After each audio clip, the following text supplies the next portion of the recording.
예, 말씀 다 같이 보겠습니다. 말씀은 로마서 8장 11절입니다. 로마서 8장 11절.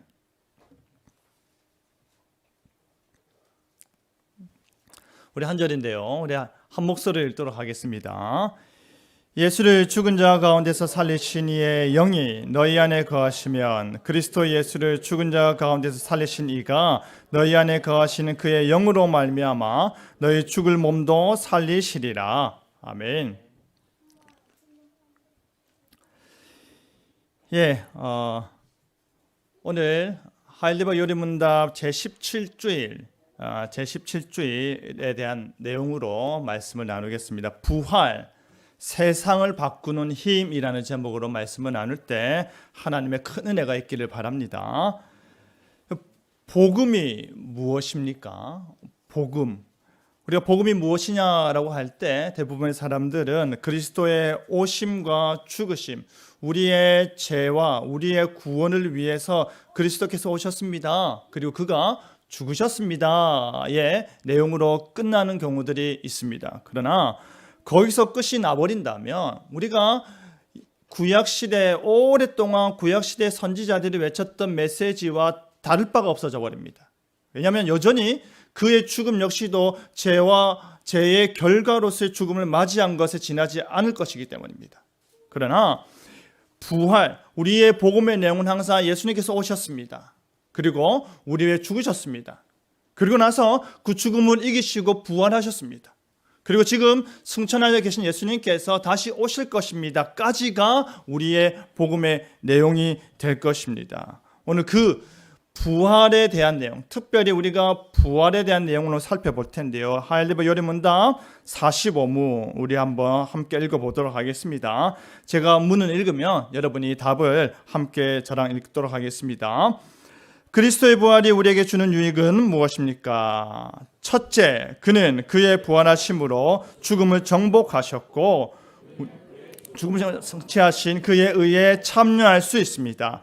둘째, 그의 부활의 능력으로 인해 우리 역시 새 생명으로 일으킴을 받습니다. 셋째, 우리를 위한 그리스도의 부활은 영광스러운 우리의 부활에 대한 보증입니다. 예수님께서 십자가 지기 위해서 이 땅에 오셨습니다. 그리스도의 오심 그 자체가 고난이라고 할 수 있습니다. 왜 성육신 자체가 고난입니까? 왜 그렇죠? 하나님께서 우리와 함께하기 위해서 이 땅에 오셨는데 하나님께서 그렇게 계시의 말씀 가운데 말세 이스라엘 백성들이 그토록 기다렸던 그 말씀 그 자체가 이 땅에 오셨고 침묵하시는 하나님께서 다시 말씀하심으로 말미암아 은혜의 시대가 펼쳐졌다고 할 수 있는데 왜 예수님 입장에서는 하나님 입장에서는 그가 이 땅에 오신 말씀이 육신이 된 그 자체가 고난이겠습니까? 왜 그렇습니까? 영생하는 존재가 이 땅 가운데 시간 속으로 들어왔기 때문인 것입니다. 영원부터 계신 이가 무한하신 하나님께서 유한한 인간의 몸을 입으셨기 때문입니다. 그리고 인간의 몸을 입었던 그 자체로 끝나는 것이 아니라 무엇 하기 위해서? 죽기 위해서 오셨기 때문입니다. 고난이, 십자가의 죽음이 예수 그리스도의 고난, 성육신 자체가 고난이지만 십자가의 죽음이 고난의 최절정이라 할 수 있습니다. 그래서 그리스도께서 하나님 보좌에 함께 계시다가 성육신하시고 고난의 여정 가운데 계시다가 죽으시고 장사 지내시고 그리고 우리가 하일리버 요리문답에서 나오고 있는 내용처럼 사도신경에 우리가 지금 고백한 사도신경에는 빠져있지만 공통 사도신경이 들어가 있는 예수님께서 음부에 강하신 것까지가 그리스도의 낮아지심이라고 이야기합니다. 그리고 드디어 예수님께서 말씀하신 대로 부활하심으로 말미암아 낮아지신 예수님께서 이제 높아지십니다. 그죠? 부활하심으로 말미암아 그의 높아지심이 시작됩니다. 우리가 그리스도의 부활을 논할 때 우리가 지금 그리스도의 부활을 오늘 이야기하고자 합니다. 여러분이 너무나도 친숙하게 잘 알고 계시는 하일레베르 요리문답을 보시면 이렇게 되어 있죠. 내용이 사나수구나, 우리에게 위로가 무엇입니까? 우리에게 영원하고 완전한 그 위로, 단 하나의 위로가 무엇입니까? 라고 할 때 그 위로는 바로 삼위 하나님의 구원에 있다라는 것이죠. 그러면 그 구원을 통한 영원한 위로 가운데 우리가 살려면 우리가 뭘 알아야 됩니까? 그걸 알기 위해서 너가 구원을 알아야 돼. 어떻게 구원받는지를 알아야 돼. 그런데 어떻게 구원받는지를 알기 위해서는 뭐부터 먼저 알아야 된다? 우리가 어떠한 상태에서 구원받았는가? 죄와 비참한 상태에 있었다. 우리는 무능력하기 때문에 중보자가 필요한 거야. 우리 스스로 할 수 있는 것이 없기 때문에 우리의 생명, 우리의 죄의 문제, 사망의 문제를 우리 스스로가 해결할 수 없기 때문에 우리는 중보자가 필요했는데 그 중보자가 오심으로 말미암아 우리가 구원을 받는 거야. 그런데 그러면 구원받은 이유는 어떤 삶을 살아야 되는 거냐? 앞으로 우리는 감사의 삶을 살아야 돼. 이렇게 3구조로 이루어져 있다 했습니다. 그렇다면 이 구원을 받는다라고 할 때 우리에게 요구되는 게 무엇입니까? 참된 믿음이 우리에게 요구됩니다. 그 참된 믿음을 요구한다라고 할 때 내가 그러면 뭘 믿어야 됩니까? 그게 중요하겠죠. 그죠? 내가 도대체 뭘 믿어야 하나님의 영원한 위로, 하나님의 복음 안에 주어지는 모든 위로를 내가 받아 누릴 수 있습니까? 라고 할 때 그 복음의 핵심적인 내용이 무엇이라 했습니까? 오늘 우리 예배 때도 고백했습니다. 사도신경입니다. 그죠? 사도신경은 3구조로 이루어져 있습니다. 나는 믿습니다. 성부 하나님을 나의 창조주로. 나는 믿습니다. 성자 예수님을 나의 구원주로. 나는 믿습니다. 성령 하나님을 나의 성화주로. 이 3구조로 이루어져 있는데 그 예수 그리스도의 두 번째 나는 믿는다에 있어서 낮아지심으로써 그리스도께서 성령을 잉태되어 동정녀 마리아에게 나시고 고난 가운데 빌라도에게 고난을 받으시고 십자가 지시고 죽으시고 장사된 지 사흘 만에 부활하셨다. 낮아지시고 이제 높아지신다 라고 하는 것입니다. 그렇다면 중요한 질문입니다. 여러분, 우리가 그리스도의 부활에 대해서 너무나도 잘 알고 있습니다. 매년 이 부활절을 우리는 지키고 있습니다. 그렇다면 우리가 그리스도의 부활을 논할 때 우리는 뭐에 집중해야 할까요? 무엇에 집중해야 됩니까? 우리는 누가와 어떻게에 집중을 해야 됩니다.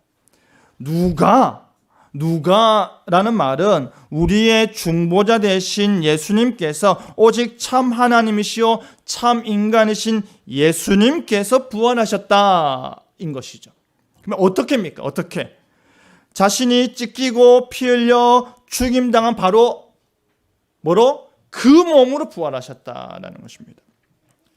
그래서 예수님께서 부활하셨을 때 이제 제자들에게 나타나셨습니다. 제자들이 나타나셨을 때 예수님의 부활을 보고 들은 자 가운데 오직 도마만 없는 가운데 이제는 도마와 함께하는 그 순간에 문은 굳게 닫혀 있었다 되었습니다. 문이 굳게 닫혀 있었다라는 표현이 의미하는 바가 뭐라고 했습니까? 여전히 그들이 죽임당한 예수님으로 말미암아 예수님의 제자라고 알려져서 잡혀갈까 봐 두려움 가운데 문을 굳게 닫고 있었다. 그 가운데 예수님께서 닫힌 문을 통과하여 나타나셨습니다. 그리고 도마에게 말씀하십니다. 뭐라고 말씀하셨습니까? 너의 손가락으로 내 손바닥을 넣어보고 내 옆구리를 만져보아라. 무슨 말입니까?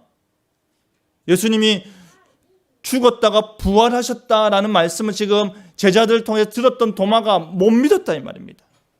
어떻게 그게 가능하냐? 나는 못 믿겠다라는 것이죠.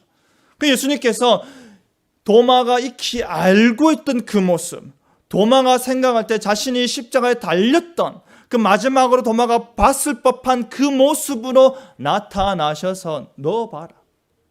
너 보고 너가 믿을지 안 믿을지 판단해 봐라 라는 것이죠. 그래서 믿음 없는 자가 되지 말고 어떠한 자가 되라? 믿음 있는 자가 되라 라고 했습니다. 그러니까 도마가 바로 하나님 앞에 예수님 앞에 엎드리면서 한 말이 나의 주님이십니다. 나의 하나님이십니다. 라고 했던 것이죠. 보지 못하고 믿느냐? 믿는 자가 복되다. 너는 보고서야 이제 믿느냐? 보지 못할 때 너가 보지 못했다는 이유 하나만으로 믿지 못했는데 이제 보고서야 믿느냐? 그러나 보지 못하고 믿는 자는 복되도다 하셨습니다. 우리 사랑하는 우리 비정교 성도 여러분, 주남교 성도 여러분, 사랑하는 우리 그리스도의 공동체 여러분, 우리는 예수 그리스도의 십자가와 부활을 직접 보지 못했습니다. 그럼에도 불구하고 우리에게는 무엇이 있습니까? 믿음이 있습니다. 우리는 보지 못했지만 믿음 있는 자가 되었습니다. 예수님께서 그 믿음 있는 자를 향해서 뭐라고 말씀하십니까? 복되다 하십니다. 여러분은 그 믿음 안에서 복된 존재임을 깨달아 아시길 바랍니다. 우리의 복됨을 깨달아 아는 것이 우리의 믿음을 더욱더 깊이 뿌리 박히게 할 것입니다. 그리스도의 부활에 있어서 누가와 어떻게가 참으로 중요하다 했는데요. 누가 어떻게 부활하셨는가, 이 질문이 왜 중요할까요? 그렇다면요. 왜 중요할까요? 이 누가와 어떻게가 참 중요하다는데 왜 중요하냐라고 할 때, 왜냐하면 죽으신 분과 살아나신 분이 뭐하다? 동일함이 핵심이기 때문입니다. 죽으셨는데 부활했다고 말하시는 분이 다른 사람이라면 믿어지겠습니까? 죽으셨는데 내가 죽을 때 봤던 그분과 다른 분이 내 앞에 나와서 내가 그 예수다, 내가 나사렛 예수다라고 말하면 믿어지겠냐 이 말입니다. 동일함이 핵심이다. 유대인의 왕으로 오신 그 예수가 십자가에 죽으셨습니다. 예수님께서 십자가에 못 박혀 죽으실 때 그 명패에 뭐라고 적혀 있었습니까? 뭐라고 적혀 있었습니까? 유대인의 왕이라 적혀 있었습니다. 히브리 말과 헬라 말과 로마 말로 유대인의 왕이라는 말이 세 글자로 다 적혀 있었습니다. 그때 유대인들이 요구한 게 무엇이었습니까? 자칭을 넣어달라. 자칭 유대인의 왕이라. 우리는 그를 왕으로 여기지 않습니다. 빌라도가 신문할 때 예수님께서 유대인의 왕임을 이야기하고 자기가 그걸 받아들였는데, 그래서 제목이 유대인의 왕이다라고 썼는데, 그런데 실제 십자가에 못 박아라 외쳤던 그 유대인들은 자칭을 넣어달라라는 말입니다. 그러니까 빌라도가 내가 쓸 것을 썼다, 유대인의 왕이다라고 죽임당하셨을 때 그 제목 자체가 유대인의 왕이었기 때문에 죽임당했다라는 것입니다. 그리고 예수님께서 진정 죽으셨다가 진정 살아나셨습니다. 진정 죽으셨다가 진정 살아나셨다. 동일한 육체로 죽으시고 동일한 육체로 다시 살아나셔서 참 하나님이시요 참 사람이신 그 상태로 부활했다 이 말입니다. 죽으시고 나서 그의 영혼만 보여지는 것처럼 마치 천사들처럼 보여진 것이 아니라 그가 죽었을 때 그 육체를 가지고 일어나셨고 그 육체를 가지고 서로 대화 나누시고 그가 그 육체를 가지고 제자들과 함께 고기를 드셨다라는 것입니다. 여러분, 예수님께서 자신의 십자가 죽음과 부활에 대해서 최초로 예언하신 일이 언제인지 아십니까? 예수님께서 언제 최초로 말씀하셨습니까? 요한복음 2장을 보시면 가나의 혼인잔치가 있었습니다. 그리고 나서 예수님께서 가버나움에 가서 말씀을 전하시고 곧장 예루살렘으로 들어가셨습니다. 우리는 예수님께서 예루살렘에 들어가신, 그래서 예루살렘 성전을 청결케 한 그 사건을 예수님께서 마지막 일주일, 종료주일 그 개념으로만 알고 있는데 실제로는 두 번 들어간 것이죠. 그죠? 사역 초기 때 한 번 들어가시고 마지막 때 들어가셨습니다. 그런데 사역 초기 때 예수님께서 들어가셔서 성전을 청결한 이후에 하신 말씀이 무엇이었습니까? 이 성전을 헐라. 내가 며칠 만에? 사흘 만에 일으키리라. 무슨 소리 하느냐? 우리가 지금 46년째 이 성전을 짓고 있고 앞으로도 지어 나갈 것인데 네가 무슨 힘으로 혼자서 그것을 다시 짓는다 하느냐? 엉터리 소리 하지 마라. 그러나 예수님께서 무엇을 가르쳐 하신 말씀입니까? 자신의 몸을 가르쳐 하신 말씀입니다. 제자들 역시도요. 이렇게 기록되어 있습니다. 제자들 역시도 예수님께서 살아나신 후에야 그 말씀을 기억했고 성경과 예수님께서 하신 말씀을 믿었더라고 되었습니다. 예수님이 이미 공생의 초기 때부터 자신의 몸으로 성전된 몸이 죽고 부활할 것을 말씀하셨는데 그것을 제자들이 믿지도 아니하고 깨닫지도 아니하고 기억지도 않았다라는 것입니다. 그리고 나서 예수님이 부활하신 후에야 성경과 예수님께서 하신 말씀을 기억하고 믿었다라는 것입니다. 우리 이 이야기를 통해서 그리스도께서 부활하신 예수님께서 누가 그리고 어떻게 부활하셨는가에 대한 정황을 구체적으로 알 수가 있습니다. 그렇다면 또다시 하나 궁금한 점이 있습니다. 예수님께서 죽으시고 그 동일한 몸으로 부활하셨습니다. 그런데 오늘 우리가 읽었던 본문 말씀 로마서 8장 11절의 말씀을 보시면 예수를 죽은 자 가운데서 뭐 하신 이의 영이? 살리신 이의 영이 살리신 이의 영이라고 되어 있습니다. 그러면 예수님을 죽은 자 가운데 살리신 분이 누굽니까? 성부 하나님을 이야기하는 것이겠죠. 그러면 예수님께서는 그리스도의 부활은 스스로 살아나신 건 아닙니까? 라는 이 질문이 우리에게 던져질 수 있습니다. 아니면 하나님이 살려주신 것입니까? 예수님께서 스스로 일어나신 것입니까? 하나님께서 살려주신 것입니까? 무엇이 맞는 겁니까? 라는 질문이 던져질 수 있습니다. 그리스도의 부활은요, 자기 자신의 능력으로 살아나심과 동시에 성부 하나님께서 그를 일으킴으로 인해 이루어졌습니다. 예수님께서 이런 말씀을 하셨습니다. 나는 선한 목자다라고 비유의 말씀을 하시면서 나는 너희들에게 선한 목자야. 나는 너희들의 음성도 알고 너희들은 선한 목자인 내 음성도 알 거야. 사꾼들은 자신에게 위협이 온다면 도망가 버리고 너희들을 향해서 나 몰라 하겠지만 나는 너희들 향하여 목숨 걸고 싸울 거야. 내가 내 목숨을 버리는 이유는 무엇인지 아느냐? 선한 목자인 내가 내 목숨을 버리는 이유가 무엇인지 아느냐? 너희를 내가 다시 얻기 위함이다. 내가 버리는 이유는 다시 얻기 위함이다. 내가 스스로 버리노라. 버릴 건세도 나에게 있고 다시 얻을 건세도 나에게 있다. 왜? 나는 선한 목자니까. 예수님께서 이렇게 말씀하셨습니다. 내가 너희들의 선한 목자로서 내 목숨을 버릴 것이고 동시에 나는 그것을 다시 얻을 거야. 나에게 그 건세가 있어 라는 것입니다. 그리고 예수님께서 성부 하나님을 통하여서 다시 일으켰다. 하나님이 예수님을 일으키사 뭐했다? 약속을 성취했다. 시편의 말씀 그대로를 사도행전 13장에 보면 그대로 또 이야기하고 있습니다.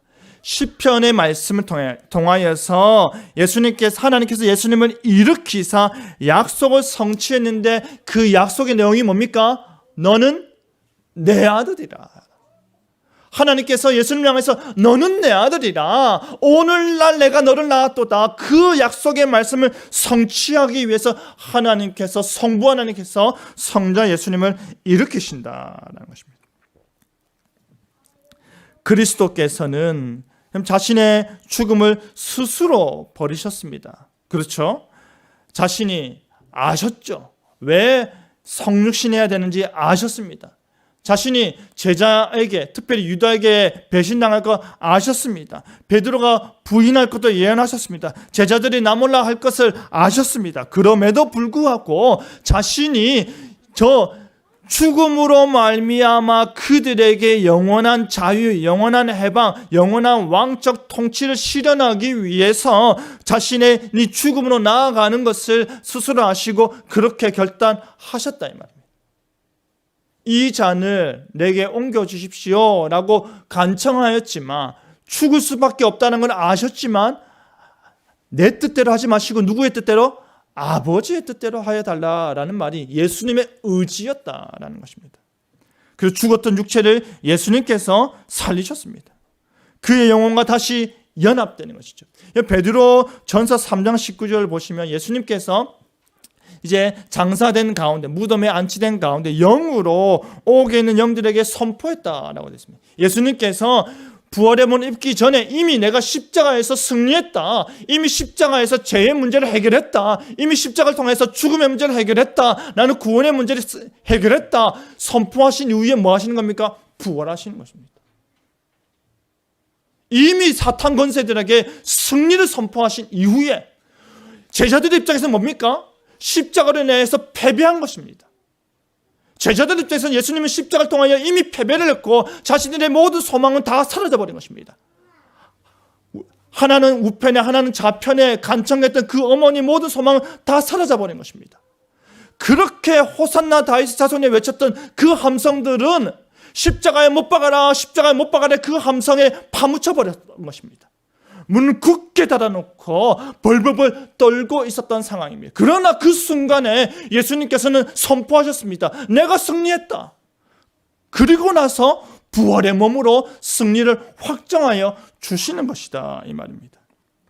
영광스러운 존재로 회복하셨습니다. 여전히 부활의 몸, 제자들이 바라볼 때에 십자가에서 찍히셨던 그 몸이지만 그 몸 자체는 우리가 보는 시각적으로 볼 때는 십자가에 찍힌 그 몸이지만 영광스러운 상태입니다. 왜 그렇습니까?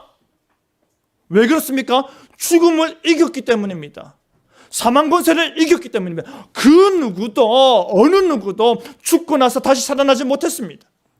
이스라엘 백성들이 그렇게 좋아했던 모세도, 그렇게 흠모했던 다윗도, 그렇게 지켜 세웠던 사무엘도, 선지자들도 죽고 나서 다시 부활하지 못했습니다. 그러나 오직 아들로 오신 예수님께서는 자신의 몸으로 십자가에서 하나님을 향한 대속죄물, 화목제를 바치시고 스스로 일어나셨습니다. 죽음의 권세, 죄의 문제 내가 해결했다, 내가 이겼다 선포하시는 것입니다. 성부와 하나님께서 성자 예수님을 통해서 부활의 역사를 일으키시는 것입니다. 예수님께서 참 하나님이어야 되는 이유는 그가 그 죽음의 문제, 죄의 문제를 해결하기 위해서입니다. 그리고 참 인간이어야 되는 것은 그 죄의 문제, 스스로 해결할 수 없는 그 인간의 죄의 문제, 우리의 죽음의 문제를 대신 해결해줘서 하나님과의 언약을 성취하기 위함이다라는 것이죠. 이제 보다 구체적으로 그리스도의 부활의 목적이 무엇인지 간략하게 한번 살펴보겠습니다. 예언을 성취하는 것입니다. 구약에서 말씀하신 그 예언, 수월해 버리지 않겠다라는 그 예언을 성취하는 것입니다. 그리고 바리새인들이 우리에게 표적을 주십시오, 표적을 보여주시면 우리가 믿겠나이다 라고 이야기할 때 예수님이 주신 표적은 무엇이었습니까? 요나의 표적밖에 없다. 요나의 표적은 뭡니까? 요나의 표적은 뭡니까? 그가 다시 사흘 만에 살아났다라는 그 표적입니다. 예수님께서 자신을 향하여 끊임없이 시비를 걸고 넘어뜨리고자 했던 그 바리새인들에게 계속해서 부활의 영광스러운 그 부활을 통하여서 그 요나가 물고기 속에 나와서 복음을 선포하였던 것처럼 그 부활을 통하여 다시 복음을 확정할 것을 말씀하셨다라는 것입니다. 그리고 예수님께서는 십자가에 못 박혀 죽으시고 빈 무덤에 제자들이 들어갔을 때 무엇만 있었다 했습니까? 세마포만 있었더라. 예수님을 죽었을 때 감쌌던 세마포만 있고 아무것도 없었더라. 성경에 그가 죽은 자 가운데 다시 살아나야 하리라 하는 말씀을 그때조차도 제자들은 알지 못했다고 했습니다. 충격이지 않습니까? 예수님이 묻히셨던 그 무덤에 갔습니다. 예수님의 시체가 없습니다. 예수님을 감쌌던 세마포만 있습니다. 그것을 보고도 예수님께서 부활할 것이란 그 말씀 자체를 아직도 알지 못했더라라는 것입니다. 복음을 아직 알지 못하는 안타까움이 우리에게는 없기를 바랍니다. 우리는 보지 못했지만 믿을 수 있는 복된 자들입니다. 우리 예수 그리스도의 죽음과 부활을 직접 우리 눈으로 보지 못했지만 믿는 자들입니다. 그럼에도 불구하고 아직 깨닫지 못하는 그 안타까움이 우리에게는 없어야 할 것이다 이 말입니다. 그리고 예수님께서는 부활을 하신 목적이 자신의 영광과 아버지의 영광을 위해서다. 자신의 영광, 아들로서의 영광, 그리고 그 아버지께서 모든 구원을 성취하시고 하나님 나라가 가까웠다는 것을 실제로 드러내기 위해서 아버지의 영광을 위해서 부활하셨고, 그리고 중보자의 직분을 수행하기 위해서다. 우리의 유일한 중보자가 죽음으로 그 생애를 마감하는 것이 아니라 부활로 말미암아 지금도 중보자 되심을 드러내기 위해서 예수님께서 부활하셨다 이 말입니다. 우리의 의와 중생과 부활과 영화를 보장하기 위해서 예수님께서 부활하신 것입니다. 여러분, 부활이 없으면 어떻게 됩니까? 부활이 없으면 어떻게 됩니까? 바울이 이야기하는 바가 뭡니까? 부활이 없으면 예수 그리스도의 부활도 없고, 예수 그리스도의 부활도 없으면 우리의 부활도 없고, 우리의 부활도 없으면 우리의 믿는 바는 뭐다? 헛된 것이다. 망하였도다. 우리의 믿음이 거짓되니까, 헛되니까 우리는 망했다라고 돼버리는 것입니다. 이 부활이, 이 그리스도의 부활이 우리에게 주는 유익이 있습니다. 첫째는 우리가 그의 의에 참여하는 것입니다. 그리스도의 부활 자체가 우리의 죄를 완전히 보상하셨음을 증언해 주는 것입니다. 죄의 값을 치렀다에서 끝나는 것이 아니라 그 죄의 값을 치르고도 남음이 있는 능력, 그 죄의 값을 치르고도 남음이 있는 의가, 은혜가 있다라는 것을 부활로 보여주는 것입니다. 죽음을 정복했다. 그리고 하나님이 기뻐하시는 그 의를 성취했다라는 것이죠. 그리고 우리가 새 생명으로 일으킴을 받는다. 예수 그리스도께서 그리스도의 부활의 결과로 성령 하나님이 진리의 영으로 우리에게 주어져서 그 성령 하나님께서 복음을 우리로 믿게 하시고 복음을 만나게 하시고 예수 그리스도와 연합케 하심으로 말미암아 예수님께서 부활하신 몸을 하나님 보좌 우편에 계시듯이 우리 역시도 영적인 신분으로 하나님 보좌 우편에 함께 안침받은 존재가 되게 하신다라는 것이죠. 마지막으로 우리도 언젠간 죽습니다. 우리도 언젠가 죽어서 죄와 이별하게 되고 죽음과 이별하게 됩니다. 그때 우리 역시 부활할 것이라는 확실한 보증을 얻게 된다라는 것입니다. 그리스도의 부활이 없으면 우리의 부활도 없고 우리의 믿음은 허무한 결말을 맞이하게 될 것이라는 말입니다. 그럼 그렇다면 그리스도의 부활이 우리에게 주는 또 다른 열매는 없을까요? 있습니다. 또 다른 열매들이 있습니다. 하나님 보좌 우편에 계신 예수님께서 성령님으로 말미암아 영원한 위로와 소망과 확신을 우리에게 더하여 주십니다. 성령님께서 너희들에게 메시아가 있다. 너희들에게 중보자가 있다. 너희들에게 하나님 보좌 우편에서 기도하시는 분이 있다. 그것을 우리에게 깨우쳐 주십니다. 그리고 그 중보자가 지금도 그 사역을 감당하고 있으면 우리에게 알려주신다 이 말입니다. 지금도 우리를 보호하시고 보존하시고 그 사역을 증거하고 계신다. 새 생명으로 일으키시고 영생케 하시고 우리의 의와 중생과 부활을 보증하시는 그분이 우리에게 있다라는 것이 우리에게 주는 또 다른 부활의 유익이요 열매다 할 수 있습니다. 이제 말씀을 요약해 보도록 하겠습니다. 그리스도께서 실제로 죽음을 이기시고 부활하셨습니다. 그리고 그리스도께서 우리로 그의 부활에 참여케 하십니다. 그리고 그리스도의 부활은 우리 부활의 보증이 됩니다. 핵심 교훈 세 가지 함께 제가 읽으면 따라 말하시기 바랍니다. 나는 그리스도의 부활을 믿습니다. 나는 그리스도의 능력으로 새 생명이 되었습니다.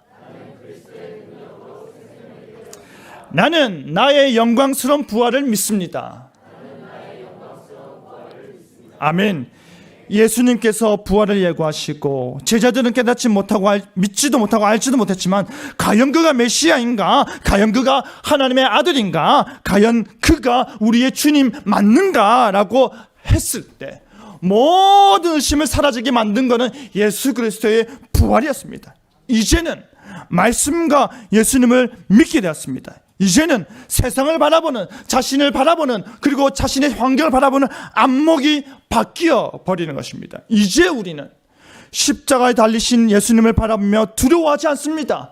이제 우리는 하나님 보좌 우편에 계신 부활의 예수님을 바라보며 우리가 하나님 안에서 살아갈 수 있는 존재가 되었다 이 말입니다. 그 관점이 나를 바꾸는 것입니다. 그 관점이 내 삶을 바꾸는 것입니다. 그 관점이 내 세상을 변화시켰음을 믿으시길 바랍니다. 부활의 복음, 그 나를 변화시킨 그 부활의 복음, 힘이 있는 부활의 복음을 전파하며 살아가는 저와 여러분 되기를 간절히 바랍니다. 아멘.